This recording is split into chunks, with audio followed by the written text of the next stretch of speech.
రే ప్రభా, ఏమైంది? ఏం లేదమ్మా. మరేంటి సైలెంట్ గా వచ్చి పడుకున్నావు? అది ఏం లేదులే అమ్మా.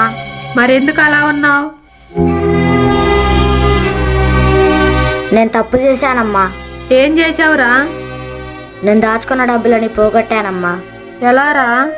ఆటాడానమ్మా. ఏమాట్రా? అదేదో 3 ముక్కల ఆట అంటమ్మా.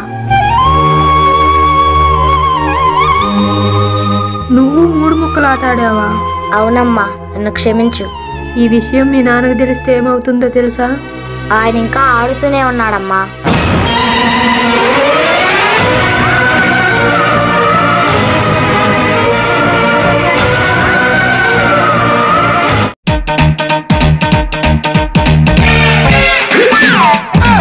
రే హర్ష, డబ్బా కానీ వచ్చి ఇక్కడ ఏం చేస్తున్నావురా? నువ్వు ఉండమ్మా. ఏంట్రా ఏదో దీర్ఘంగా ఆలోచిస్తున్నావు? అబ్బా, డిస్టర్బ్ చేయమాకమ్మా. రే మర్యాదగా లేచి ఇంటికి రా. నేను వస్తాలే, నువ్వు. రే ముందు పైకిలే. దేని గురించి రా అంతలా ఆలోచిస్తున్నావు? అది కాదమ్మా, మనం బాత్రూమ్కి వెళ్తాం కదా. వెళ్తాం. ఏ చెత్త పడితే ఆ చెత్త తింటాం కదమ్మా. తింటాం. మరి అదంతా కడుపులో ఎవరు నూరుతారమ్మా? తెల్లారేసరికి అంత మెత్తగొత్తది. ఏరా, నీకెప్పుడు ఇలాంటి ఆలోచనలే వస్తాయా? నేను చెప్పేది నిజమమ్మా. కావాలంటే ఆ కుప్పాడే ఉంది, చూపిస్తావా?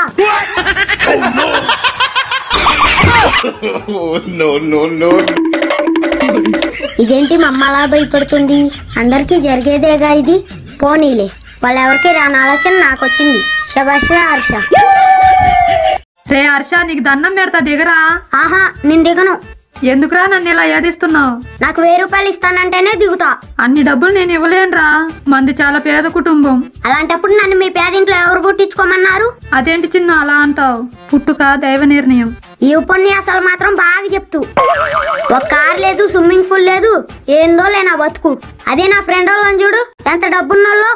మనం మనకన్నా పేదరికంలో ఉన్న వారిని చూసి నయం అనుకోవాలి, మనకన్నా సంపన్నులను చూసి కాదు. అదంతా నాకు తెలీదమ్మా.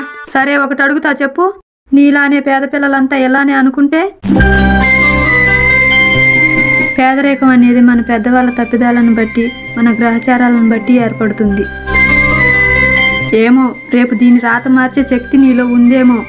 ఆపై నీ ఇష్టం. ఆగమ్మా.